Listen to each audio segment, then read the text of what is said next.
पठान ने किराएदार को घर से निकाल दिया। किराएदार बोला, खां साहब देख लेना, आपको दोजख में भी जगह नहीं मिलेगी। खान साहब बोले, दोजख में मेरी जगह तुम्हें मुबारक। फकीर, कुछ दे दो। आदमी, टमाटर खाओ। फकीर, खाना दे दो। आदमी, टमाटर खाओ। फकीर, रोटी ही दे दो। आदमी, टमाटर खाओ। फकीर, तंग आकर, आखिर टमाटर ही क्यों खाऊं? आदमी की बीवी, अरे ये तो तला है, कह रहा है कमा कर खाओ। फकीर, लिख दी लानत हुए तेरे टमाटर थे। एक हिंदू मुसलमान हो गया।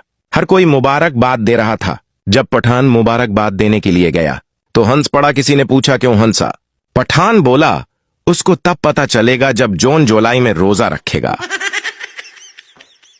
राणा नमाज पढ़ रहा था।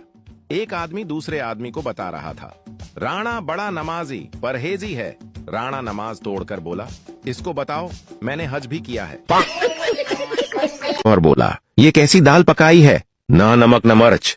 तुम सारा दिन मोबाइल में लगी रहती हो, कुछ पता ही नहीं चलता क्या डालना है क्या नहीं। बीवी बोली, पहले आप मोबाइल साइड पर रखकर खाना। खाएं कब से देख रही हूं, पानी में डबू डबू कर रोटी खा रहे हैं। टीचर ने पठान भाई से पूछा, अगर समंदर में आम का दरख्त हूं तो तुम आम कैसे तोड़ोगे? पठान ने कहा, मछली बनकर। टीचर ने कहा, इंसान को मछली तेरा बाप बनाएगा। पठान ने कहा, समंदर में आम का दरख्त तेरा माँ लगाएगा। एक गधा दूसरे गधे से कहता है, यार मेरा मालिक मुझे बहुत मारता है। दूसरा गधा हैरानी से पूछता है, तो भाग क्यों नहीं जाता? पहला गधा थोड़ा सोचकर जवाब देता है, भाग तो जाता, लेकिन यहां मेरा मुस्तकबल रोशन है। दूसरा गधा मजीद हैरान होकर कहता है, वो कैसे?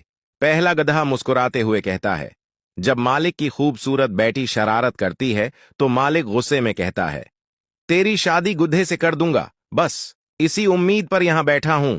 एक पाकिस्तानी खातून की शादी एक अंग्रेज से हो जाती है। वो अमेरिका चली जाती हैं, साथ में मुलाजमा को भी ले जाती हैं। एक दिन काम करते करते मुलाजमा से एक गिलास टूट है जाता है। खातून गुस्से में कहती हैं, कमबख्त तो ने इतना कीमती गिलास तोड़ दिया। अंग्रेज शौहर पूछता है, कमबख्त का क्या मतलब है? खातून सोचती है कि अगर मतलब बता दिया तो ये क्या सोचेगा कि पाकिस्तानी अपने मुलाजिमों को गालियां देते हैं। वो कहती हैं, कमबख्त का मतलब होता है मोटी। फिर कुछ उरसे बाद मुलाजमा से चाय का कप टूट जाता है तो कहती है, मनहूस तो ने इतना कीमती कप तोड़ दिया। शौहर फिर पूछता है कि मनहूस का क्या मतलब है? खातून बताती है उसका मतलब है दबली पतली। फिर एक दिन खातून की वालदा की तबीयत खराब होती है तो वो अपने शौहर के साथ पाकिस्तान आ जाती हैं। तो शौहर अपनी सास को देखकर कहता है, मामा आप पहले तो कितनी कमबख्त थीं, अब तो बहुत मनहूस होती जा रही हैं। वो लड़कियां जो 20 कट खाने के बाद पेकट में मौजूद चूरा भी नहीं छोड़ते, वो भी जानों को कहती हैं, जानो तुम्हारे लिए दुनिया भी छोड़ दूंगी। शौहर, अगर ऑपरेशन के बाद मुझे कुछ हो जाए तो तुम इस डॉक्टर से शादी कर लेना। बीवी, ऐसा क्यों बोल रहे हो? शौहर, तो क्या मैं डॉक्टर को माफ कर दूं? टीचर, इसको क्या कहते हैं जो ध्यान न देने पर भी बोलता रहता है? पठान, मेम उसे टीचर कहते हैं। पठान बजली का बोर्ड ठीक कर रहा था। उसने बीवी से कहा, बेगम जरा ये तार पकड़ना। बेगम ने तार पकड़ ली। पठान बोला, कुछ हुआ? बेगम ने कहा, नहीं। पठान बोला, इसका मतलब है करंट दूसरी तार में है।